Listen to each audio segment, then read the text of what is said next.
आलिहि व अस्हाबिहि व बारक वसल्लम तस्लीमान कसीरन कसीरा खुसूसन अला सय्यिदिल मुत्तकीन वल अबरार साहिबिन नबी फिल गारि वल मज़ार अफज़लिस सहाबति बित्तहक़ीक़ खलीफतिन नबी बिला फस्लिन इमामिना अबी बक्रिन सिद्दीक़ व अला नातिक़ बिस्सवाब वल आदिल बिल किताब इमामिना बिल हक़्क़ि उमर इब्नुल ख़त्ताब व अला साहिबिल हयाइ व नाशिरिल क़ुरआन अश्शहीदिनिल मज़लूम हीन तिलावतिल फ़ुरक़ान इमामिना उस्मान इब्न अफ़्फ़ान व अला साहिबिस सैफ़ि वल क़दा व नाशिरिल इल्मि वल हुदा असदिल्लाहिल गालिब इमामिना अली इब्न अबी तालिब रदियल्लाहु तआला अन्हुम अजमईन अम्मा बअदु फ़अऊज़ु बिल्लाहि मिनश शैतानिर रजीम बिस्मिल्लाहिर रहमानिर रहीम कुल इन कुंतुम तुहिब्बूनल्लाह फत्तबिऊनी युहब्बिबकुमुल्लाहु व यगफिर लकुम जुनूबकुम वल्लाहु गफूरुर रहीम। বসেন আপনি, এটা অনেক লড়তেছে, এটা একটু টাইট করে দিবেন না, একবারে হালকা, এত লড়লে বয়ান করা যায়? একটু ঘন ঘন দিলেই তো হয়। বিসমিল্লাহির রহমানির রহিম قل إن كنتم تحبون الله فاتبعوني يحببكم الله ويغفر لكم ذنوبكم والله غفور رحيم قال سيدنا رسول الله صلى الله عليه وسلم أحب الله لما يغذوكم من نعمة وأحبوني لحب الله وأحبوا أهل بيتي لحبي صدق الله مولانا العظيم وصدق رسوله النبي الأمي الكريم ونحن على ذلك لمن الشاهدين والشاكرين والذاكرين والحمد لله رب العالمين। সকলে দুরূদ ইব্রাহিম পড়ি। আল্লাহুম্মা সাল্লি আলা মুহাম্মাদিন ওয়া আলা আলি মুহাম্মাদ কামা সাল্লাইতা আলা ইব্রাহিম ওয়া আলা আলি ইব্রাহিম ইন্নাকা হামিদুম মাজিদ।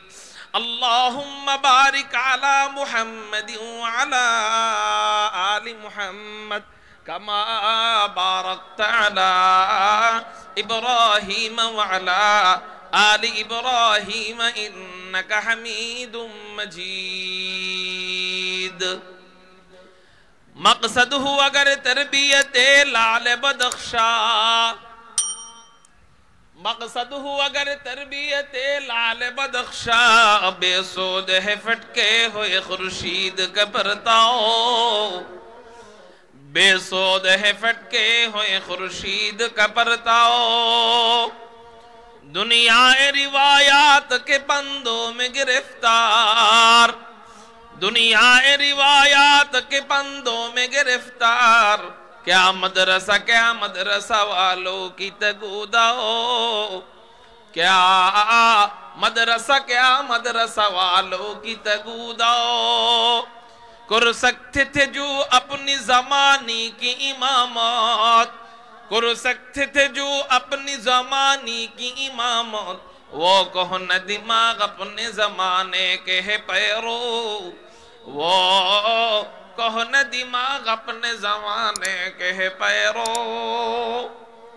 अल्हम्दुलिल्लाह, अल्लाह जल्ल जलालुहु अम्मा नवालुहुर दरबारे लाख कोटी शुक्रिया আদায় করি যে মহান রব্বে কায়নাত রব্বে করিম আমাদেরকে কুমিল্লা নাঙ্গলকোট পুষ্করা হিলফুল ফুজুল সংগঠনের উদ্যোগে আয়োজিত বার্ষিক ওয়াজ মাহফিলে রব্বে কায়নাত রব্বে করিম আমাদেরকে আসার বসার তৌফিক দান করেছেন। সেই জন্য সবাই অন্তরের অন্তঃস্থল থেকে শুকরিয়া আদায় করি, বলি আলহামদুলিল্লাহ। কুরআনুল কারীমের মধ্যে ইরশাদ করেন, আউযু বিল্লাহি মিনাশ শাইতানির রাজীম,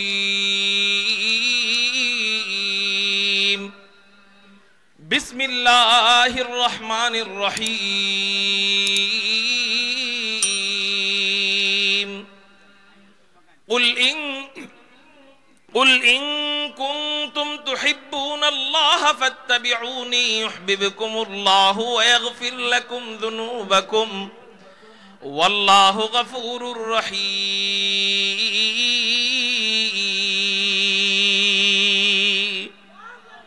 আওয়াজ মন মতো হয় নাই, আরো জোরে বলি আল্লাহু আকবার। মুহতারাম হাজিরিন, আল্লাহ পাক রব্বুল আলামিন কুরআনুল কারীমের মধ্যে বলেন, قل إن كنتم تحبون الله فاتبعوني يحببكم الله ويغفر لكم ذنوبكم। হে নবী, আপনি আপনার উম্মতদেরকে বলুন, ইন কুনতুম তুহিব্বুনাল্লাহ, ও আমার উম্মতেরা, তোমরা যদি আল্লাহকে মুহাব্বত করে থাকো, তোমরা যদি আল্লাহকে মুহাব্বত করে থাকো, তোমরা যদি আল্লাহকে ভালোবেসে থাকো, আল্লাহকে ভালোবাসার একটা লাইসেন্স আছে, আল্লাহকে মুহাব্বত করার একটা লাইসেন্স আছে। তুমি যে ডাক্তার, এই ডাক্তারের লাইসেন্স ছাড়া তোমার থেকে কেউ চিকিৎসা নেবে না। তুমি যে ইঞ্জিনিয়ার, ইঞ্জিনিয়ারের লাইসেন্স ছাড়া সরকার তোমাকে গ্রহণ করবে না। ঠিক তুমি যে আল্লাহকে মুহাব্বত করো, আল্লাহকে মুহাব্বত করার একটা লাইসেন্স আছে, এই লাইসেন্স ছাড়া আল্লাহ তোমাকে গ্রহণ করবে না। এই লাইসেন্স ছাড়া আল্লাহকে যে ভালোবাসি আমরা, এটা ফেরেশতারাও গ্রহণ করবে না। এই লাইসেন্সটা যদি না থাকে, আমি মালাকুল মাউতের কাছে আটকায় যাব, জানকান্দারের আযাব বড় কঠিন হয়ে যাবে। এই লাইসেন্সটা যদি না থাকে, আমরা কবরের 3 প্রশ্নে আটকায় যাব। এই লাইসেন্সটা যদি না থাকে, আমরা কবরের আযাব ভোগ করতে থাকব। এই লাইসেন্সটা যদি না থাকে, মিজানের পাল্লায় আটকায় যাব। এই লাইসেন্সটা যদি না থাকে, জাহান্নামে নিক্ষেপ হব। এই লাইসেন্সটা যদি না থাকে, জান্নাতের দরজায় আটকায় যাব। কোন সেই লাইসেন্স? যেই লাইসেন্স থাকলে আল্লাহকে ভালোবাসার প্রমাণ পাওয়া যাবে। সেই লাইসেন্সের নাম কি? ওই লাইসেন্সের নাম আল্লাহ বলতেছেন, রাসূল আপনি বলেন আপনার উম্মতদেরকে, ফাত্তাবিউনি, ও আমার উম্মতেরা, তোমরা আমি নবীর সুন্নতের অনুসরণ করো, তাহলেই অটোমেটিক আল্লাহকে ভালোবাসা হয়ে যাবে। চিৎকার দিয়ে বলেন সুবহানাল্লাহ। আপনারা যেভাবে ফাঁকা ফাঁকা হয়ে বসেছেন, এটা রাসূলের সুন্নত হইছে, সুন্নত অনুযায়ী বসা হইছে। একটু লেগে লেগে বসেন না ভাই। একবারে গায়ের সাথে না মিশে বসলেও ভিতরে বড় ধরনের কোনো ফাঁকা না রাখি। একটু সামনে আসেন, একটু কষ্ট করে সামনে আসেন। আমি যে কি কষ্ট করে আপনাকে সামনে ওয়াজ করতেছি, এটা যদি আপনারা এই জায়গায় বসতেন বুঝতেন। একটু সামনে আসেন, যুবক ভাইরা একটু সামনে আসেন, একটু সামনে আসেন। কুরআনুল কারীমের মধ্যে বলতেছেন, হে নবী, আপনি আপনার উম্মতদেরকে বলুন, ইন কুনতুম তুহিব্বুনাল্লাহ, যদি তোমরা আল্লাহকে মুহাব্বত করো। আচ্ছা, আমরা কারা কারা আল্লাহকে মুহাব্বত করি? আল্লাহু আকবার বলে হাত উঠাই। আলহামদুলিল্লাহ হাত নামান।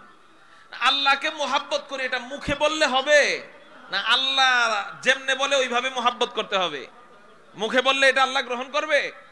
আল্লাহ কোন তরিকায় আল্লাহকে মুহাব্বত করার কথা বলতেছেন? কোন পদ্ধতিতে, কোন আদর্শের ভিত্তিতে আল্লাহকে মুহাব্বত করার কথা বলতেছেন? আল্লাহ পাক রব্বুল আলামিন নবীজিকে শিখিয়ে দিচ্ছেন, হে রাসূল আপনি জানিয়ে দিন, ফাত্তাবিউনি, ও আমার উম্মতেরা, তোমরা আমার সুন্নতের অনুসরণ করো। আমার সুন্নতের অনুসরণ করলেই মুখে বলা লাগবে না আমি আল্লাহ ওয়ালা। আমার সুন্নতের অনুসরণ যে করবে, আমার আদর্শের অনুসরণ যে করবে, আমার আইনের অনুসরণ যে করবে, অটোমেটিক আল্লাহ তাকে আল্লাহ ওয়ালা বানায় দিবে। তাহলে আল্লাহকে মুহাব্বত করতে গেলে কার সুন্নত মানা জরুরি? জোরে বলেন। রাসূলের সুন্নত মানা জরুরি। রাসূলের সুন্নত মানা ছাড়া আল্লাহ পাওয়া সম্ভব না। এখন আপনারা আমাকে বলেন, আমরা নবীজির সুন্নত অনুসরণ করতে চাই কারা কারা? একটু আল্লাহু আকবার বলে হাত উঠাই। নবীজির সুন্নতের অনুসরণ করতে চাই তো আলহামদুলিল্লাহ, হাত নামান। তো নবীজির সুন্নতের অনুসরণ সবাই করতে চায়, কিন্তু সবাই নবীজির সুন্নতের অনুসরণ মানতে পারে না। সবাই করতে চায় কিন্তু করতে পারে না। সুন্নতের অনুসরণ সবাই করতে চায় কিন্তু করতে পারে। নামাজ সবাই পড়তে চায় মাগার পড়তে পারে না। দাড়ি লম্বা সবাই করতে চায় মাগার রাখতে পারে না। মেয়েদেরকে মাদ্রাসায়, ছেলেদেরকে মাদ্রাসায় ভর্তি করাইতে চায় মাগার সবাই পারে না। ঠিক না বেঠি? হ্যাঁ, সুদ ছাড়তে চায় মাগার সুদ ছাড়তে পারে না। হুজুর আমরা রাসূলের আদর্শ মোতাবেক জীবন যাপন করতে চাই, পারি না কেন? পারেন না কেন এটার জবাব আমি দিব। আপনি যেই সুন্নতের অনুসরণ করবেন সেই সুন্নতের গাড়ি চালানোর জন্য গাড়ির একটা তেল দরকার। তেল ছাড়া গাড়ি চলে? সবাই বলেন তেল ছাড়া গাড়ি চলে। আপনি রাসূলের আদর্শ মোতাবেক চলতে গেলে একটা তেলের দরকার আছে, ওই গাড়ির একটা মোবিলের দরকার আছে। রাসূলের আদর্শ মোতাবেক চলতে গেলে যেই তেলের প্রয়োজন, এই সবাই আমার দিক খেয়াল করেন, রাসূলের আদর্শ মোতাবেক চলতে গেলে যেই তেলের প্রয়োজন ওই তেলের নাম হলো রাসূলের মুহাব্বত। জোরে বলেন সেই তেলের নাম কি? রাসূলের মুহাব্বত ছাড়া রাসূলের সুন্নত মানা সম্ভব? তেল ছাড়া গাড়ি চালানো সম্ভব? মোবিল ছাড়া গাড়ি চালানো সম্ভব না। রাসূলের মুহাব্বত ছাড়া রাসূলের সুন্নত অনুসরণ সম্ভব না। মুহাব্বত যার নাই তাকে যদি বলেন দাড়ি লম্বা করো, সে লম্বা করতে পারবে না। নবীজির প্রতি প্রেম যার নাই তারে যদি বলেন ছেলে মেয়েদেরকে মাদ্রাসায় দিয়ে দাও, সে মাদ্রাসায় দিতে পারবে না। নবীজির প্রতি ভালোবাসা যার নাই সে কোন শীতের মধ্যে ফজরের নামাজ জামাতের সাথে শরীক হইতে পারবে না। ঠিক না বেঠি? নবীজির প্রতি যার ভালোবাসা আছে কোটি টাকা দিয়েও তাকে সুদি কারবার করানো যাবে না। নবীজির প্রতি যার মহাব্বত আছে কোটি টাকা দিয়েও বেপরদায় মহিলাকে, বেপরদায় বিবিকে বাহিরে পাঠাইতে পারবে না। নবীজির প্রতি যার ভালোবাসা আছে কোটি টাকা দিয়েও দাড়ি কাটাইতে পারবে না। তাহলে বোঝা গেল কোন ব্যক্তি যদি কারো অনুসরণ করে তার মহাব্বত ঢুকানো জরুরি। জোরে বলেন কি ঢুকানো জরুরি? মহাব্বত ছাড়া তার অনুসরণ সম্ভব নয়। মুহাব্বত ছাড়া তার অনুসরণ সম্ভব না। তার আদর্শ বাস্তবায়ন করতে তখন তিতা লাগবে। তার ব্যক্তি জীবনে আদর্শ বাস্তবায়ন করতে তিতা লাগবে, সামাজিক জীবনে আদর্শ বাস্তবায়ন করতে তিতা লাগবে, তার পারিবারিক জীবনে আদর্শ বাস্তবায়ন করতে তিতা লাগবে। তাহলে বোঝা গেল মুহাব্বত জরুরি। সুন্নত মানতে গেলে রাসূলের মুহাব্বত লাগবে, মুহাব্বত ছাড়া সুন্নত মানতে তিতা লাগবে। চলেন আজকের বয়ানের মাধ্যমে ইনশাআল্লাহ আমরা একটু রাসূলের মুহাব্বত ঢুকানোর চেষ্টা করব। সবাই চিৎকার দিয়ে বলেন ইনশাআল্লাহ। আল্লাহ যেন আজকের আলোচনার মাধ্যমে নবীজির প্রতি মুহাব্বত আমাদের দিলে ঢুকায়া দেয়। সবাই বলি আমিন। নবীজিকে আমরা ভালোবাসবো কেন? নবীজিকে আমরা মুহাব্বত করব কেন? এই কেনর জবাব আমি দুই ভাবে দিব। চিৎকার দিয়ে বলেন না এই কেনর জবাব আমি কয় ভাবে দিব? দুই ভাবে দিব। এক নাম্বার হাদিসের আলোকে জবাব দিব, দুই নাম্বার বিজ্ঞানের থিওরি মোতাবেক জবাব দিব। এক নাম্বার হাদিসের জবাব, নবীজিকে আমরা ভালোবাসবো কেন? নবীজি বলেন আহিব্বুল্লাহ।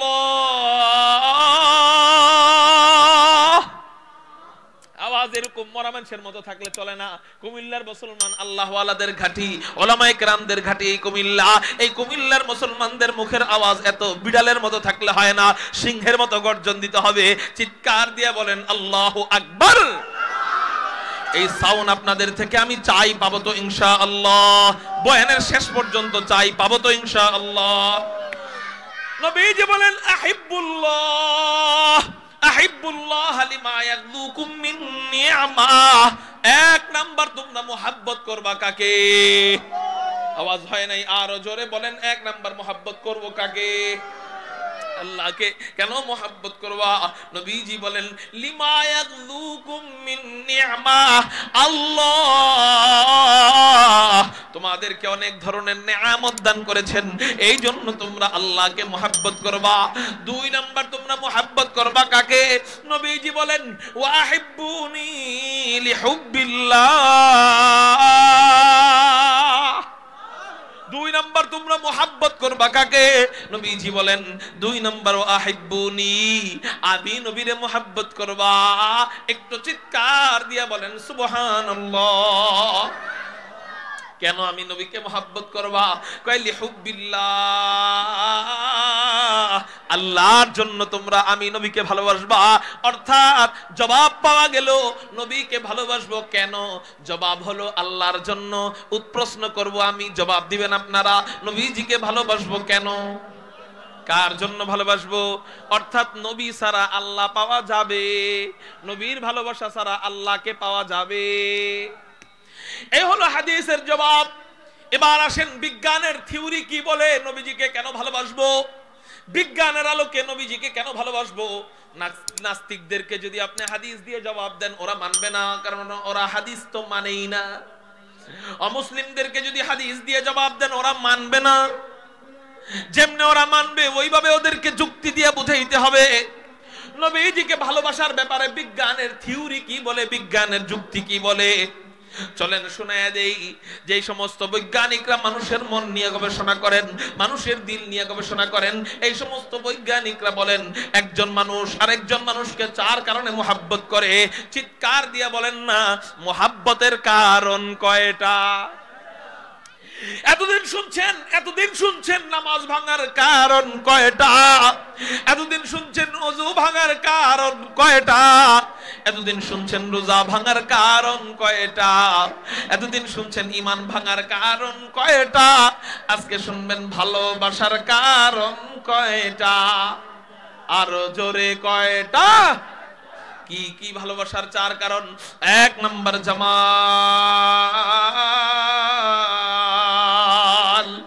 1 নাম্বার জামাল, সৌন্দর্য। একজন মানুষ আর একজন মানুষকে ভালোবাসে সৌন্দর্যের কারণে, ঠিক না বেঠি? এতটাই বেশি ভালোবাসে, এতটাই বেশি ভালোবাসে, এতটাই বেশি ভালোবাসে যে সৌন্দর্যের কারণে প্রেমিক প্রেমিকার প্রেমে পড়ে যায়, এতটাই প্রেমে পড়ে যায় কাঙ্ক্ষিত পুরুষকে না পেলে অনেক মগী আত্মহত্যা করে, কাঙ্ক্ষিত নারীকে না পেলে অনেক মগায় আত্মহত্যা করে, ঠিক না বেঠি? আচ্ছা এখানে কয়টা কারণ পাইছে? একটা। জোরে বলেন কয়টা? 4টা পাইছে না একটা? একটার জন্য আত্মহত্যা করলি, জীবন দিলি। যদি 4টা পাইতি তাহলে কি করতি? 2 নাম্বার ভালোবাসার 2 নাম্বার কারণ হলো কামাল, যোগ্যতা বা পূর্ণতা। একজন মানুষ আর একজন মানুষকে মুহাব্বত করে চেহারার কারণে না হলেও যোগ্যতা ভালো হইলে মুহাব্বত করে। এই যে আপনাদের মাহফিলের আজকের মধ্যমণি হযরতুল আল্লামা হযরত মাওলানা মুফতি রিজাউল করিম আবরার হাফিজাহুল্লাহ, ওনাকে আপনারা কেন ভালোবাসেন? চেহারা দেখে ভালোবাসেন না যোগ্যতার কারণে? যেন আল্লাহ জীবন্ত কম্পিউটার আল্লাহ ওনার এই ছোট্ট মাথাটার মধ্যে দিয়ে দিয়েছে, ঠিক না বেঠি? মুহতারাম হাজিরিন, এই যোগ্যতার কারণে মানুষ মানুষকে মুহাব্বত করে। আচ্ছা জাতীয় মসজিদ বাইতুল মুকাররমের খতিব আল্লামা আব্দুল মালিক হাফিজাহুল্লাহ আপনাদের এই কুমিল্লারই সন্তান, তাই না? কেন ভালোবাসেন? কুমিল্লার মানুষ, আমার ঈর্ষা লাগে। কুমিল্লার মানুষের এত ভাগ্য ভালো কেন? আল্লাহ, হাসিনা মনে হয় জুলুম বেশি করছে দেখে আল্লাহ ভাগ্য বেশি ভালো করে দিছে নাকি? আল্লাহু আকবার, আল্লাহু আকবার। মুফতি দেলোয়ার সাহেবের বাড়িও তো এখানেই, তাই না? মাশাআল্লাহ মাশাআল্লাহ, আল্লাহু আকবার। হযরত মুফতি আব্দুল মালিক হাফিজাহুল্লাহ, এই মুফতি আব্দুল মালিক রে মুহাব্বত করি আমরা কেন? চেহারা দেখা, যোগ্যতা দেখা। হযরতের এমন ভক্তবৃন্দ আছে আলহামদুলিল্লাহ, হযরতের জন্য যদি রক্ত দেওয়ার প্রয়োজন হয় সবার আগে রক্ত দিতে তারা প্রস্তুত আছে, ঠিক না ঠিক? আচ্ছা এখানে ভালোবাসলো কি চেহারা দেখা না যোগ্যতা দেখা? শুধু যোগ্যতা দেখা জীবন দেওয়ার জন্য প্রস্তুত হয়ে যায়, একটা কারণ দেখা জীবন দেওয়ার জন্য প্রস্তুত হয়ে যায়। 3 নাম্বার ভালোবাসার কারণ, ভালোবাসার 3 নাম্বার কারণ ইহসান, দয়া।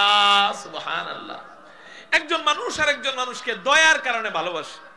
ব্যক্তিটা বড় দয়ালু, এই লোকটা মারা গেলে মানুষ কান্দে। কান্দো কেন? তোমার তো কিছু লাগে না, কান্দো কেন?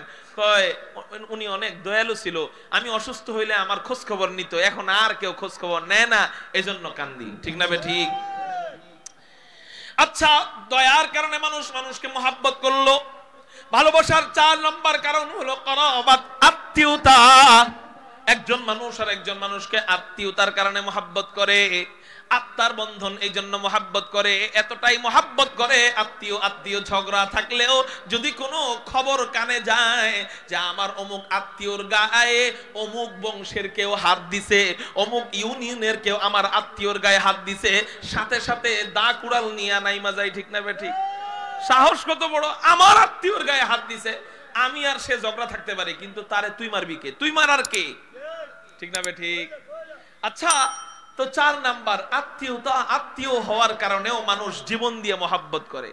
এই 4টা কারণের যে কোনো একটা থাকলেই কি দিয়ে মহাব্বত করে? জীবন দিয়া। বলেন কি দিয়া? উপরে উপরে নাকি জীবন দিয়া? আচ্ছা, একজনের ভিতরে একটা থাকলে যদি জীবন দিয়ে ভালোবাসে, আল্লাহ যদি কারো ভিতরে 4টা গুণ, 4টা ভালোবাসার কারণ একসাথে দিয়ে দেয়, তাকে জীবন দিয়ে ভালোবাসার দরকার আছে না নাই? হযরত আল্লাহ পাক রব্বুল আলামিন কি কারো ভিতরে 4 গুণ একসাথে দিয়েছেন কিনা? আমি বলবো হা দিয়েছেন। কয় তিনি কে? তিনি হলেন হাদিয়ে কুল, তিনি ফখরে রাসূল, তিনি ইমামুল আম্বিয়া, তিনি সাইয়্যিদুল আম্বিয়া, তিনি সাইয়্যিদুল খালায়েক, তিনি আহমদ মুজতাবা, তিনি মুহাম্মদুর রাসূলুল্লাহ সাল্লাল্লাহু আলাইহি ওয়াসাল্লাম। আমাদের নবীজিকে আল্লাহ পাক রব্বুল আলামিন ভালোবাসার 4টা গুণাগুণ পরিপূর্ণ দান করেছিলেন। একটু চিৎকার দিয়া বলেন সুবহানাল্লাহ। ভালোবাসার 4 গুণ কাকে আল্লাহ দান করেছেন? সবাই বলেন, সবাই বলেন কাকে দান করেছেন? এই যে মনোযোগ দেয় নাই সামনে থেকে, এই জন্য খেয়াল করে নাই। ভালোবাসার 4 গুণ আল্লাহ আমাদের নবীজিকে দান করছেন। সুবহানাল্লাহ বলেন না সুবহানাল্লাহ। কি কি ভালোবাসার 4 গুণ নবীজির ভিতরে ছিল? 1 নাম্বার জামাল। 1 নাম্বার নবীজির ভিতরে ছিল সৌন্দর্য। আমার নবী কেমন সুন্দর ছিলেন চলেন আপনাদেরকে একটু হাদিস থেকে শোনায় দেই। হযরতে জাবের বর্ণনা করেন, তিরমিজি শরীফের হাদিস। হযরতে জাবের বলেন, আন জাবির ইবনে সামুরা রাদিয়াল্লাহু তাআলা আনহু قال রাআইতু রাসূলুল্লাহ সাল্লাল্লাহু আলাইহি ওয়াসাল্লাম ফি লাইলাতিন ইদহিয়ান ওয়া আলাইহি হুল্লাতুন হামরা।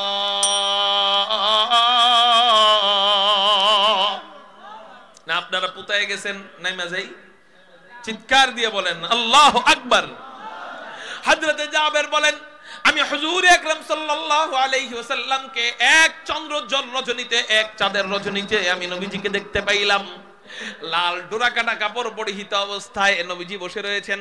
হযরতে জাবের বলেন, এতদিন পর্যন্ত আমার দিলের ভিতরে এই প্রশ্ন জাগ্রত হইতো, আসমানের পূর্ণিমার চাঁদ বেশি সুন্দর না হুজুর আকরাম সাল্লাল্লাহু আলাইহি ওয়াসাল্লামের চেহারা বেশি সুন্দর? আসমানের পূর্ণিমার চাঁদ বেশি সুন্দর না নবীজির চেহারা মোবারক বেশি সুন্দর? কিন্তু আমি মিলাইতে পারতাম না কার চেহারা বেশি সুন্দর, চাঁদ বেশি সুন্দর না নবীজি বেশি সুন্দর। আজকে আমি কাকতালীয় ভাবে পেয়ে গেছি, আজকে আমি কাকতালীয় ভাবে পেয়ে গেছি, আসমানের চাঁদও পেয়ে গেছি, জমিনের চাঁদ মুহাম্মদুর রাসূলুল্লাহ সাল্লাল্লাহু আলাইহি ওয়াসাল্লাম কেও পেয়ে গেছি। এবার আমি একটু মিলে দেখব আসমানের চাঁদ বেশি সুন্দর না জমিনের পূর্ণিমার চাঁদ বেশি সুন্দর। এই নিয়ত করে হযরতে জাবের বলেন, ফাজআলতু আনজুরু ইলাইহি ওয়া ইলাল কমার। আমি একবার নবীজির দিক তাকাইলাম, আরেকবার আসমানের চাঁদের দিকে তাকাইলাম, একবার নবীজির দিক তাকাইলাম, আরেকবার আসমানের চাঁদের দিকে তাকাইলাম। বারংবার এমন করার পর আমার দিল সাক্ষী দিতে বাধ্য হলো, ফালাহু ইনদি আহসানু মিনাল কমার। আসমানের পূর্ণিমার চাঁদের চেয়েও, আসমানের পূর্ণিমার চাঁদের চেয়েও হুজুর আকরাম সাল্লাল্লাহু আলাইহি ওয়াসাল্লামের চেহারা মুবারক কোটি কোটি কোটি কোটি গুণ বেশি সুন্দর।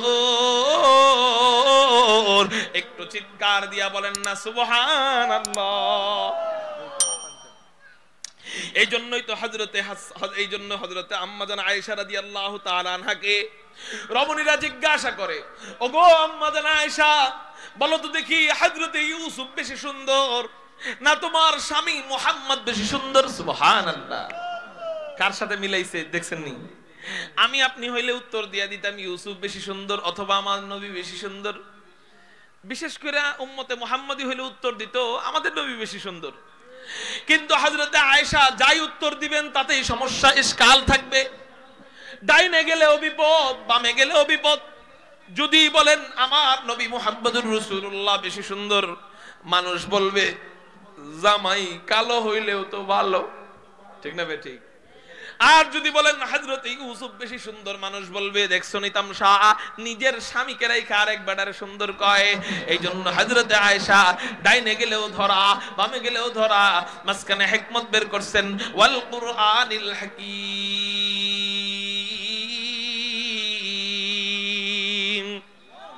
কুরআন হিকমত ওয়ালা। এই কুরআন যে পড়ে, এই কুরআন যারা পড়ায়, আল্লাহ তাদেরকেও হিকমত ওয়ালা বানায়া দেয়। হযরত আয়েশা রাদিয়াল্লাহু তাআলা আনহা হিকমতে জবাব দিলেন, দেখো আমি তো হযরতে ইউসুফকে দেখি নাই, এইজন্য আমি জানি না কে বেশি সুন্দর। তবে আমি একটা যুক্তি পেশ করতেছি, তোমরা একটু মিলিয়ে দেখো। কয় কি যুক্তি? কয় যুক্তিটা হলো হযরতে ইউসুফকে দেখা মিশরের রমণীরা হাত কাটে হাত, কিন্তু আমার স্বামী মুহাম্মদকে একবার যারা দেখার মতো দেখে তারা শুধু হাত নয়, তারা হযরতে হামজার মতো তাজা কলিজা পর্যন্ত কাইটা কাইটা দিয়ে দিত। এই হলো আমার নবীজির চেহারা। এই জন্যই তো নবীজির কবি হযরতে হাসান বিন সাবিত, নাম কি বলেন না?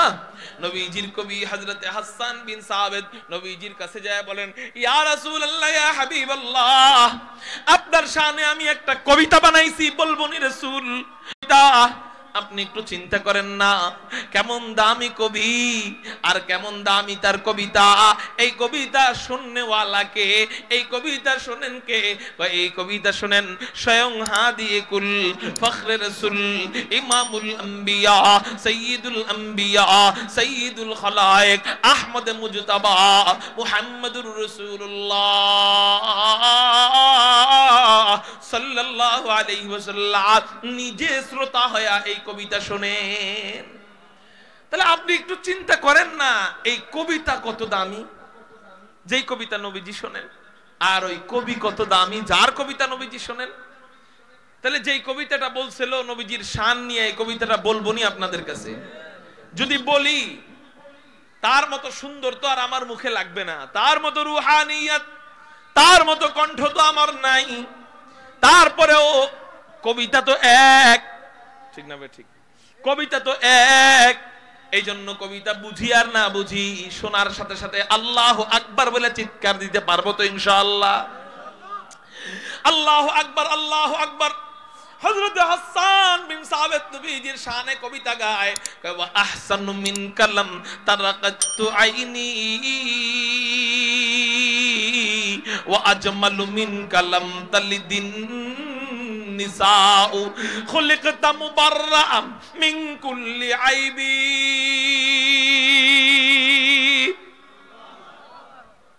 এই নিসাউন আপনাদের খুলিকতা মুবাররাআম মিন কুল্লি আইবিন কাআন্নাকা কদ খুলিকতা কামা তাশাউ। এই হলো আমার নবীর শানের কবিতা গায়ে। কয় কি কবিতার তরজমা? কয় আহসানু মিন কালাম তারাকাতু আইনি। ও রাসূল রে, পৃথিবীর আপনাকে আল্লাহ এত সুন্দর করে বানাইছেন, এত চমৎকার করে আল্লাহ আপনাকে বানাইছেন, এত সুন্দর করে আল্লাহ আপনাকে বানাইছেন। আল্লাহ আপনাকে এত সুন্দর করে বানাইছেন, আমার এই দুই চোখ দিয়া আপনার যে সুন্দর কোন মানুষ কখনো দেখি নাই। একটু চিৎকার দিয়া বলেন সুবহান। এরপরে বলতেছেন ওয়া আজমালু মিন কালাম তালিদিন নিসাউ। রাসূল আল্লাহ আপনার এত সুন্দর করে বানাইছেন, পৃথিবীর কোন মা আপনার চেয়ে সুন্দর, আপনার চেয়ে আকর্ষণীয় কোন নবজাতক জন্ম দিতে পারে নাই। একটু জোরে বলেন না সুবহানাল্লাহ। এই জন্যই তো নবীজির মা হযরতে আমেনা, নাম কি বলেন না? হযরতে আমেনা বলেন আমার গর্ভ থেকে আমার সন্তান ভূমিষ্ঠ হয়, অন্যান্য মাদের কত কষ্ট হয়, কিন্তু আমার সন্তান ভূমিষ্ঠ হয় কোনো কষ্ট তো দূরে থাক, বরং এতটা আনন্দ আমার লেগেছে, এতটা আরাম আমার লেগেছে, ইতিপূর্বে এতটা আরাম আমি পাই নাই। रहमतुल लिल आलमी खानदश खुदावंदे करीम, रहमतुल लिल आलमी खानदश खुदावंदे करीम, खल्क़ खुल्क़ क़ौल फ़िअल हदी समते वो हमीद, खल्क़ खुल्क़ क़ौल फ़िअल हदी समते वो हमीद, वमा अरसलनाका इल्ला रहमतल लिल आलमीन। अल्लाहु अकबर, अल्लाहु अकबर। যে নবী ছোট বাচ্চার জন্য রহমত, যে নবী যুবকের জন্য রহমত, যে নবী কিশোর বালকের জন্য রহমত, যে নবী বুড়ার জন্য রহমত, যে নবী পুরুষের জন্য রহমত, আবার নারীর জন্য রহমত, যে নবী মুসলমানের জন্য রহমত, যে নবী কাফেরের জন্য রহমত, সেই নবী আবার মাকে প্রসব বেদনার সময় কেমনে কষ্ট দেয় এটা তো সম্ভব না, ঠিক না বেঠিক? হযরত আমেনা বলেন আমার গর্ভ থেকে সন্তান বের হয়, আমার কোনো কষ্ট হয় নাই। শুধু তাই না, শুধু তাই না, অন্যান্য শিশুরা মায়ের পেট থেকে বের হয়, ময়লা আবর্জনা নিয়ে বের হয়, কিন্তু আমার শিশুকে কে যেন পেটের মধ্যে জান্নাতি পানি দিয়ে গোসল করাইয়া দেয়। শুধু তাই না, শুধু তাই না, অন্যান্য শিশুরা মায়ের পেট থেকে বের হয়, দুর্গন্ধ নিয়ে বের হয়, কিন্তু আমার শিশুকে কে যেন পেটের মধ্যে জান্নাতি মিশক আম্বরের আতর মাইখা দেয়। শুধু তাই না, শুধু তাই না, অন্যান্য শিশুরা মায়ের পেট থেকে বের হয়, মুসলমানি ছাড়া অবস্থায় বের হয়, কিন্তু আল্লাহর হাবিবের লজ্জায় স্থান আবার কোন মানুষ দেখবে। এই জন্য আল্লাহ পাক রব্বুল আলামিন আমেনার পেটের মধ্যেই নবীজিকে মুসলমানি ফেরেশতার মাধ্যমে করায় বের করে। অন্যান্য শিশুরা মায়ের পেট থেকে বের হয়, সুজা অবস্থায় বের হয়। হযরতে আমেনা বলেন আমার গর্ভ থেকে আমার সন্তান বের হইছে, সিজদা অবস্থায় বের হইছে। এবার আমি আমার শিশুর দিক তাকাইলাম, তাকানোর পর দেখলাম আমার শিশুর আপাত মস্তক মুহাম্মদ, সুবহানাল্লাহ, আপাত মস্তক মুহাম্মদ। মুহাম্মদ শব্দের অর্থ হলো প্রশংসিত। অর্থ কি বলেন না? প্রশংসিত। হযরতে আমেনা বলেন আমি আমার শিশুর চেহারার দিক তাকাইলাম, তাকানোর পর দেখলাম চেহারাটা মুহাম্মদ, নাকের দিক তাকাইলাম, নাকটা মুহাম্মদ, থুতনির দিক তাকাইলাম, থুতনিটাও মুহাম্মদ, আল্লাহু আকবার, ঠোঁটের দিক তাকাইলাম, ঠোঁটটা মুহাম্মদ, চোখের দিক তাকাইলাম, চোখটা মুহাম্মদ, গালের দিক তাকাইলাম, গালটা মুহাম্মদ, কানের দিক তাকাইলাম, কানটা মুহাম্মদ, কপালের দিক তাকাইলাম, কপালটাও মুহাম্মদ, চাহনির দিক তাকাইলাম, চাহনিটাও মুহাম্মদ, মাথার দিক তাকাইলাম, মাথাটাও মুহাম্মদ, চুলের দিক তাকাইলাম, চুলটাও মুহাম্মদ, কাঁধের দিক তাকাইলাম, কাঁধটাও মুহাম্মদ, সিনার দিক তাকাইলাম, সিনাটাও মুহাম্মদ, হাত পায়ের দিক তাকাইলাম, হাত পাটাও মুহাম্মদ। হযরতে আমেনা বলেন আল্লাহ, এমন কি শিশু তুমি আমাকে দান করলা যে শিশুর সবকিছু মুহাম্মদ, এমন দামি শিশু, এমন হাই কোয়ালিটি শিশুর নামটা আমি কি রাখতে পারি? আল্লাহ পাক রব্বুল আলামিন হযরত আমেনার অন্তরে ঢাইলা দিলেন, ও আমেনা রে, যে শিশুর সবকিছু মুহাম্মদ, এমন দামি শিশুর নাম আর মুহাম্মদ বাদে রাখবা কেন? এক কাজ করো না, ওর নামটাও রাইখা দাও মুহাম্মদ। লা ইলাহা और इल्लल्लाह में नुक्ता नहीं, ला इलाहा और इल्लल्लाह में नुक्ता नहीं। देखिए क्या रमज़ है कुदरत के से पैगाम में, आप इज़ाफ़ा गैर मुमकिन है खुदाई कसम, आप इज़ाफ़ा गैर मुमकिन है खुदाई कसम। एक नुक्ता के भी गुंजाइश नहीं इस्लाम में, एक नुक्ता के भी गुंजाइश नहीं इस्लाम में। कारो जबान जन बंद থাকে না, একটু চিৎকার দিয়া বলেন না আল্লাহু আকবার। যেমন তার চেহারা ওইরকম তার নাম আল্লাহ রাখছেন, যেমন তার চেহারা ওইরকম তার নাম আল্লাহ রাখছেন। দেখেন আল্লাহ নবীজির নাম আল্লাহর নামের সাথে মিলায় মিলায় রাখছেন। যেমন আল্লাহ লিখতে অক্ষর লাগে 4টা, মুহাম্মদ এই অক্ষর আল্লাহ দিয়ে দিবেন মুহাম্মদ, আমার নবীর নামের অক্ষরও আল্লাহ দিয়া দিবেন 4টা। আল্লাহ এই 4 নামে আল্লাহ কোন নুক্তা রাখেন নাই, মুহাম্মদ নামের 4 অক্ষরেও আল্লাহ কোন নুক্তা রাখেন নাই। এবার দুইজনের এই নাম দিয়ে কালেমা বানাইছে। কয় কি কালেমা? কয় লা ইলাহা ইল্লাল্লাহ মুহাম্মাদুর রাসূলুল্লাহ। এখানেও অক্ষরের মিল পাওয়া যায়।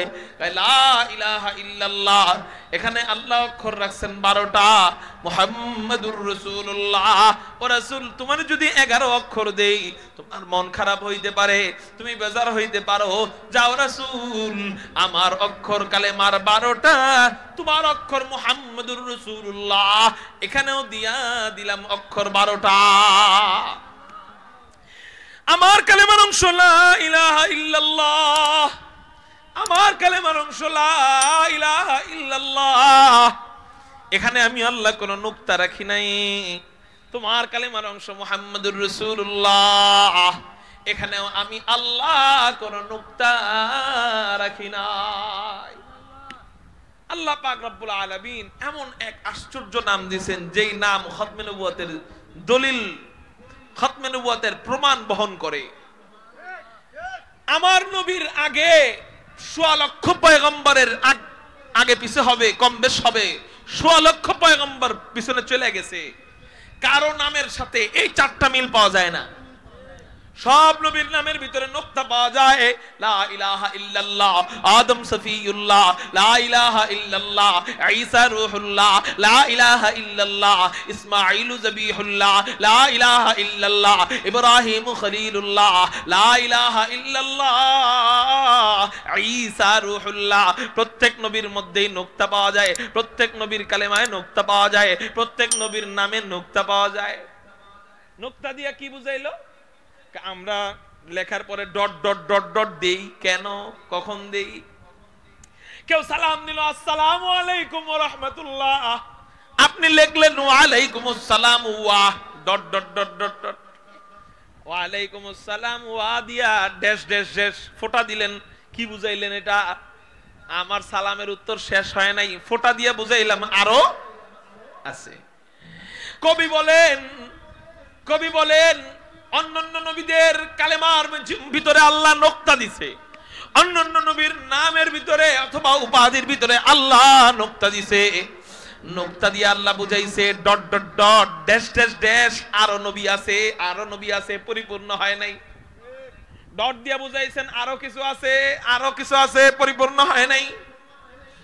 শেষ পর্যন্ত 1.25 লক্ষ পয়গম্বরের ক্ষেত্রে এভাবেই চলতেছিল। শেষ নবী যখন চলে আসলো তখন আল্লাহ ডট সারা, বিন্দু সারা, ড্যাশ সারা, নক্তা সারা আল্লাহ দিয়ে দিলেন লা ইলাহা ইল্লাল্লাহ মুহাম্মাদুর রাসূলুল্লাহ। কারো জবান যেন বন্ধ থাকে না, চিৎকার দিয়া বলেন আল্লাহু আকবার। এই জন্যই কবি বলেন লা ইলাহা और ইল্লাল্লাহ में नुक्ता नहीं, ला इलाहा और इल्लल्लाह में नुक्ता नहीं।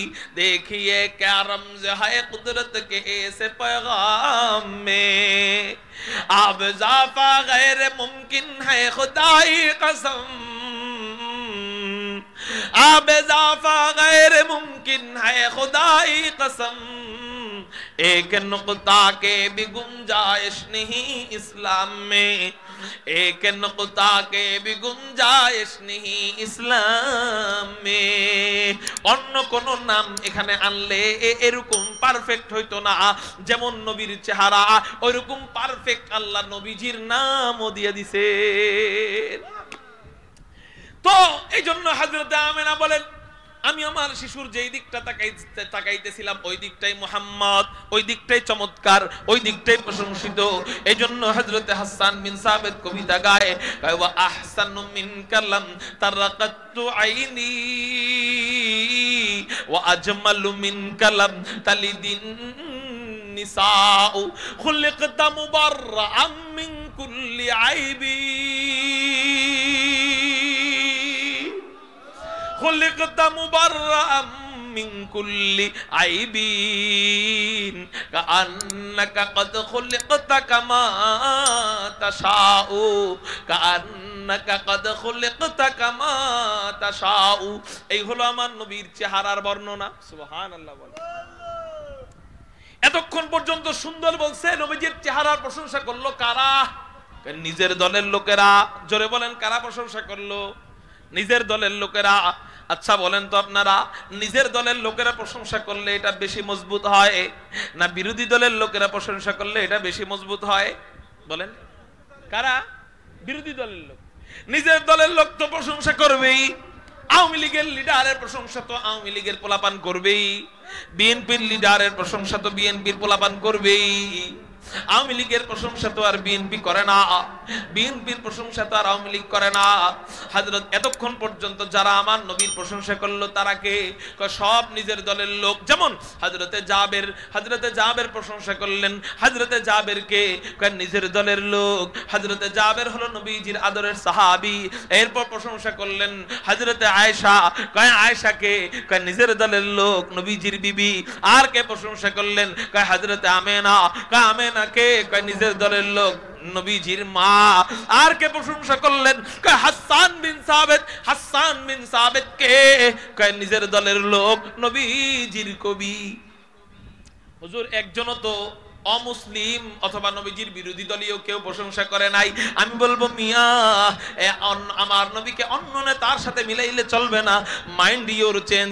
আল্লাহ আমাদেরকে এক পিস নেতা দান করেছেন, এক পিস নবী দান করছেন। যেই নবীর প্রশংসা শুধু নিজের দলের লোকেরাই নয়, বিরোধী দলের লোকেরা শুধু প্রশংসাই করতো না, নবীজির এক একটা গুণ দেখার জন্য তারা সারাটা রাত পার করে দিত।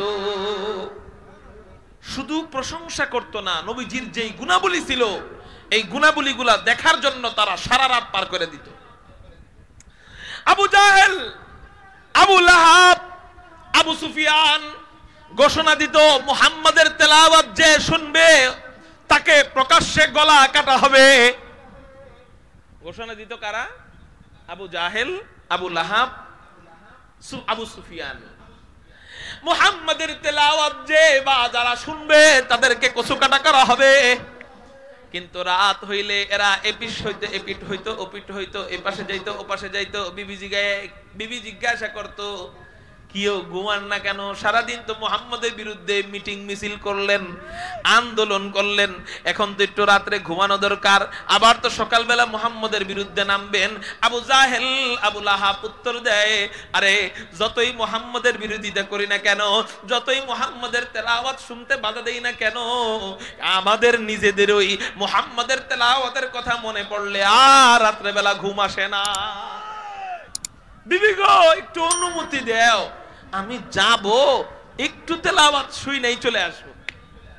কি নেশায় পড়ে গেছিল এরা নবীজির সুরের পিছনে। আল্লাহু আকবার কয়, বিবি অনুমতি দাও, যাব আর আসবো। বিবি কয় সারাদিন কিন্তু আপনাকে পাই নাই, এখন পাইলাম, তাড়াতাড়ি যাইবেন, তাড়াতাড়ি আইবেন। আচ্ছা ঠিক আছে, যামু আর আসবো। বের হইছে আর আসার খবর নাই। নবীজি নামাজের ভিতরে তেলাওয়াত করতেছেন ইয়াসিন ওয়াল কুরআনিল হাকীম ইন্নাকা লামিনাল মুরসালিন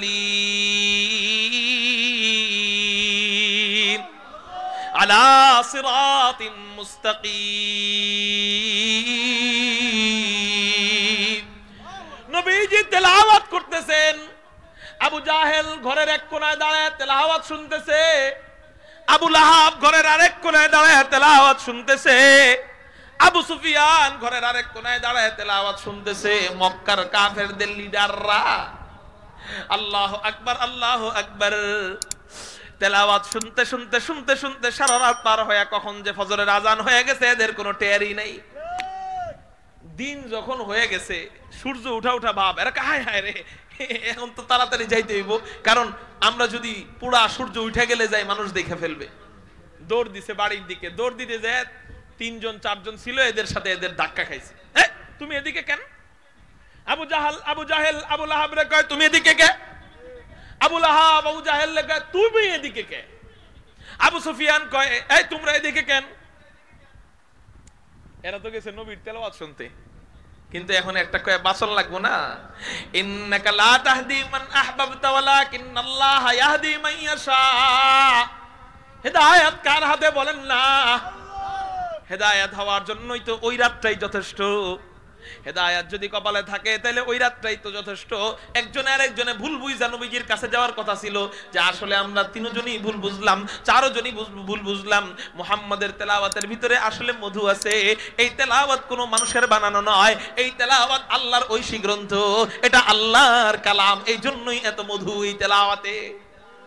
ওই রাত্রেই তো ফয়সালা হয়ে যাইতো মুসলমান হয়ে যাওয়ার। কিন্তু জবাব দেয় কি, আমি তো দেখতে আসছিলাম মুহাম্মাদের তেলাওয়াত কেউ শুনতে আসছে কিনা, এই যদি কেউ শুনতে রে ধরে পিটাইতাম, এই জন্য আমি আসছি। আবু জাহেল উত্তর দিল এটা। এবার আবু লাহাব রে কয়, তুমি আসছো কে? আমিও তো এই জন্যই আসছি। আবু সুফিয়ান রে কয়, আচ্ছা আমরা দুইজন আসছি পাহারা দিতে, তুমি কেন আসছো? আমিও এটা দেখতে আসছি যে মুহাম্মাদের তেলাওয়াত আবার কেউ শুনতে আসলো কিনা, আসলে পিটাইতাম। ওরাই তো নিজেরা চোর, ওরাই তো শুনতে আসছে। ঠিক না ভাই? ঠিক। এক পিস নেতা আল্লাহ আমাদেরকে দান করছেন, যেই নেতার গুণাবলীর বিরোধিতা করতো প্রকাশ্যে, কিন্তু ভিতরে ভিতরে শিকার যাইতো। ঠিক না ভাই? ঠিক। যেহেতু চেহারার গুণাবলীর কথা চলতেছে, আমার নবী সুন্দর, এই জন্য সুন্দরের ব্যাপারে আলোচনা করি। নবীজির চেহারার ব্যাপারে বিরোধী দলের কেউ সুন্দর বলছে কিনা, আমি বলবো মিয়া সুন্দর বলা বড় জিনিস না, সুন্দর চেহারা দেখা ধর্ম ত্যাগ করে কালেমা পড়া মুসলমান হয়ে যাওয়া বড় জিনিস? কোনটা বড় জিনিস? হ্যাঁ, ধর্ম ত্যাগ করে কালেমা পড়ে নতুন ধর্ম, সত্য ধর্মে ঢুকা, এটা বড় জিনিস। প্রশংসা বড় জিনিস না। আপনি একজন হিন্দুর প্রশংসা করতেই পারেন, গুনাহ হবে না। কিন্তু আপনি যদি হিন্দুর চেহারা দেখা মুসলমান থেকে হিন্দু হয়ে যান, তাহলে এটা মারাত্মক গুনাহ, এটা মারাত্মক জিনিস। প্রশংসা করতেই পারেন। নবীজির চেহারা দেখা অমুসলিমরা শুধু প্রশংসা করতো না, বরং চেহারা দেখা বহু অমুসলিম কালেমা পড়ে পড়ে মুসলমান হয়ে গেছে। একটা হাদিস আপনাদেরকে শোনাই। হাদিসটা তিরমিজি শরীফের ভিতরে আসছে। হাদিসটার রাবি হলেন হযরত আব্দুল্লাহ ইবনে সালাম। আব্দুল্লাহ ইবনে সালাম কে কয়? আব্দুল্লাহ ইবনে সালাম হলেন ইহুদিদের পণ্ডিত, পরবর্তীতে মুসলমান হয়েছে। আগে ছিলেন ইহুদিদের পণ্ডিত, ইহুদিদের আলেম। হযরত আব্দুল্লাহ ইবনে সালাম উনি বলেন, মুহাম্মদ নামক একজন ব্যক্তি মক্কা শরীফ থেকে হিজরত করে মদিনায় আসলো। মানুষ তাকে দেখার জন্য ভিড় জমানো আরম্ভ করলো। মানুষ তাকে দেখে ভালো লাগে আর মুসলমান হয়, দেখে ভালো লাগে আর মুসলমান হয়। হযরত আব্দুল্লাহ ইবনে সালাম বলেন, আরে মানুষ তো হুজুগে জাতি, চাকচিক্যের পিছনে দৌড়ায়। আমরা উলামায়ে কেরাম যারা আছি, ওই জামানার আলেম, ওই জামানার পণ্ডিত যারা, এরা ভাবতেছে যে আমরা যেহেতু আলেম, আমরা দেখা মুসলমান হবো না, আমরা একটু যাচাই বাছাই করব। ওই আলেমদের মধ্যে একজন ছিলেন আব্দুল্লাহ ইবনে সালাম। আব্দুল্লাহ ইবনে সালাম বলেন, আমি একটু যাচাই বাছাই করব ইলম দিয়া, এটা আসলে সত্য নবী না মিথ্যা নবী। উনি যেহেতু তাওরাতের আলেম, উনি জাবুরের আলেম, উনি ইনজিলের আলেম, এই তিন কিতাব থেকে আব্দুল্লাহ ইবনে সালাম তিনটা প্রশ্ন ঠিক করছেন নবীজিকে আটকানোর জন্য। এই তিন প্রশ্নের উত্তর নবী ছাড়া, শেষ নবী ছাড়া আর কেউ জানেন না। কি তিন প্রশ্ন? এক নাম্বার প্রশ্ন হলো কিয়ামতের পূর্বে সর্বপ্রথম বড় আলামত কোনটা? দুই নাম্বার প্রশ্ন হলো জান্নাতীরা জান্নাতে যাওয়ার পর আল্লাহ পাক রব্বুল আলামিন সর্বপ্রথম জান্নাতীদেরকে কোন খাবার দিয়ে মেহমানদারি করাবেন? তিন নাম্বার প্রশ্ন হলো সন্তানের চেহারা কখনো বাবার মতো কেন হয়, কখনো মায়ের মতো কেন হয়? এই তিনটা প্রশ্ন কঠিন না সহজ? হ্যাঁ, সবাই বলেন কঠিন তিনটা প্রশ্ন। হযরত আব্দুল্লাহ ইবনে সালাম নবীজিকে যাচাই বাছাই করার জন্য, আটকানোর জন্য নবীজির দরবারে যাইতেছেন। অন্যান্য ইহুদিরা বলেন, ও আব্দুল্লাহ ইবনে সালাম কই যাও? আব্দুল্লাহ ইবনে সালাম বলেন, কে নাকি নবী দাবি করছে, আমি একটু ওনারে আটকাইতে যাই। কয় তাহলে চলো, আমরাও তোমার সাথে যাব, আমরাও একটু দেখব এটা সত্য নবী না মিথ্যা নবী। তুমি একা যাচাই বাছাই করবা কেন? আমরাও একটু যাচাই বাছাই করব, তোমার যাচাই বাছাই আমরাও দেখব। কয় চলো তাহলে। হযরত আব্দুল্লাহ ইবনে সালাম বিশাল বড় ইহুদিদের কাফেলা নিয়ে নবীজির দরবারে রওনা হয়। নবীজি তখন মসজিদে নববীর ভিতরে বসা বয়ান করতেছিলেন, এই হাদিস তেলাওয়াত করতেছিলেন, আফশুস সালাম ওয়া আতঈমুত তুআম ওয়া সাল্লু বিল-লাইল ওয়ান নাসু নিয়াম তাদখুলুল জান্নাতা বিসালাম। এই হাদিস তেলাওয়াত করতেছিলেন। এই মুহূর্তে হযরত আব্দুল্লাহ ইবনে সালাম মসজিদে নববীর ভিতরে প্রবেশ করছেন। যেই মাত্র আব্দুল্লাহ ইবনে সালাম চেহারা মুবারকের উপর পড়ছে, যেই মাত্র আব্দুল্লাহ ইবনে সালামের নজরটা নবীজির চেহারা মুবারকের উপর পড়ছে, 100 কিলোমিটার গতির গাড়ি হার্ট ব্রেক করলে যেমন হয়, হযরত আব্দুল্লাহ ইবনে সালাম ওইভাবে হার্ট ব্রেক খেয়ে দাঁড়ায় গেছে। অন্যান্য ইহুদিরা বলেন, ও আব্দুল্লাহ ইবনে সালাম, প্রশ্ন করো না কেন? তুমি না নবীরে যাচাই বাছাই করতে আসছো, যাচাই বাছাই করো না কেন? তুমি না নবীরে আটকাইতে আসছো, আটকাও না কেন? হযরত আব্দুল্লাহ ইবনে সালাম বলেন, ও মিয়া রে, যাচাই বাছাই করব কি, আটকাবো কি, প্রশ্ন করব কি? আমি তো চেহারা দেখা, এই নবীর চেহারা দেখা নিজেই আটকায় গেছি। কয় কেন? কয় লাইসা বিওয়াজহিন কাযাব, এত চমৎকার চেহারাওয়ালা ব্যক্তি, এত সুন্দর চেহারাওয়ালা ব্যক্তি কখনো মিথ্যা নবী হইতে পারে না। খতমুর রাসূলুল্লাহ নজমে সুবুল সুবহ হিদায়াত, খতমে রাসূলুল্লাহ নজমে সুবুল সুবহ হিদায়াত, हक्का के नजीरी तू वल हक बशीरी, हक्का के नजीरी तू वल हक बशीरी, आए खत्म रसूल उम्मत तू खैर उमम बूद, आए खत्म रसूल उम्मत तू खैर उमम बूद, चू समर के आयद हमदर फसल अखीरी, चू समर के आयद हमदर फसल अखीरी। कारो जबान যেন বন্ধ থাকে না, আকাশ পাতাল প্রকম্পিত করে চিৎকার দিয়ে বলি না আল্লাহু আকবার। মুহতারাম হাজিরিন, এমন এক বিশ নেতা আল্লাহ আমাদেরকে দান করেছেন। ও যুবকরা, সৌন্দর্যের কারণে প্রেমিকার প্রেমে পড়ো তাই না, সৌন্দর্যের কারণে প্রেমিক প্রেমিকার জন্য আত্মহত্যা করে তাই না। সৌন্দর্যের জন্য যদি কেউ কাউকে জীবন দিয়ে মহাব্বত করে, তাহলে আল্লাহর পরে সবচেয়ে বেশি মহাব্বত করা দরকার জনাবে মুহাম্মদুর রাসূলুল্লাহ সাল্লাল্লাহু আলাইহি ওয়াসাল্লামকে। কারণ পৃথিবীতে এমন কোন নেতা দেখাইতে পারবা না যেই নেতার চেহারা দেখা কেউ ধর্ম ত্যাগ করে। আলহামদুলিল্লাহ, আমরা এমন এক পিস নেতা আমাদেরকে আল্লাহ দান করেছেন। আমরা এমন নেতা দেখাইতে পারবো যার চেহারা দেখা বহু হাজার অমুসলিমরা কালেমা পড়ে পড়ে মুসলমান হয়ে গেছে। এমন চেহারাওয়ালা নবীর উম্মত হতে পেরে খুশি কারা কারা? আল্লাহু আকবার বলে হাত উঠে আলহামদুলিল্লাহ খুশি। এই খুশিটা সার্থক হোক, এই খুশিটা সার্থক হোক, এটা চান কারা কারা? আবার একটু হাত উঠে আলহামদুলিল্লাহ বলে হাত নামান। জেলে ভাই মাছ ধরছে, কি ধরছে বলেন? খুশি হইছে, কিন্তু মাছটা হাত থেকে ছুঁইটা পড়ে গেছে। খুশিটা সার্থক না বিফল? আপনি এই নবীর উম্মত হইছেন, খুশি। এই চেহারাওয়ালা নবীর উম্মত হইছেন, আপনি খুশি। কিন্তু নবীরে আপনি জান্নাতে যায় নবীর কাছে থাকতে পারলেন না, এই চেহারাওয়ালা, এত সুন্দর চেহারাওয়ালা নবীর পাশে থাকতে পারলেন না, আপনার খুশিটা সার্থক হইল না। ঠিক না বে ঠিক? তাহলে নবীর কাছে জান্নাতে থাকতে মনে চায়নি? হ্যাঁ, নবীর কাছে জান্নাতে থাকতে মনে চায়। নবীর কাছে জান্নাতে কেমনে থাকা যাবে? নবীজি আমল শিখাই দিতেছেন। মান আহাব্বা সুন্নতি ফাকাদ আহাব্বানি ওয়া মান আহাব্বানি কানা মাই ফিল জান্নাহ। নবীজি বলেন, যে ব্যক্তি আমার সুন্নতকে ভালোবাসলো সে আমাকেই ভালোবাসলো, আর যে আমাকে ভালোবাসলো সে আমার সাথে আমার পাশেই জান্নাতে থাকবে। চিৎকার দিয়ে বলেন সুবহানাল্লাহ। তাহলে আল্লাহকে ভালোবাসার যেই লাইসেন্স, নবীকে ভালোবাসার সেই একই লাইসেন্স, সেটার নাম সুন্নত। জোরে বলেন, সেটার নাম সুন্নত। সুন্নত মানে এই সুন্নত মানে সুন্নত নামাজ। হ্যাঁ, সুন্নত নামাজ সুন্নতের একটা অংশ। এই সুন্নত মানে হলো নবীর আদর্শ। আমার ব্যক্তি জীবন, আমার পারিবারিক জীবন, আমার সামাজিক জীবন, আমার রাষ্ট্রীয় জীবন, আমার সন্তানদের জীবন রাসূলের আদর্শ মোতাবেক চালাবো, এটার নামই হলো সুন্নত মানা। ভাই ইনশাআল্লাহ নবীর সুন্নত মোতাবেক জীবন যাপন করব তো ইনশাআল্লাহ। আল্লাহ আমাদেরকে তৌফিক দান করেন, সবাই বলি আমিন। শেষ কথা, আমাদের এখানে অনেকে মুরব্বী আছেন, আমাদের অবস্থা এমন, আপনারা মুরব্বী, আমি মুরব্বী হওয়ার পথে।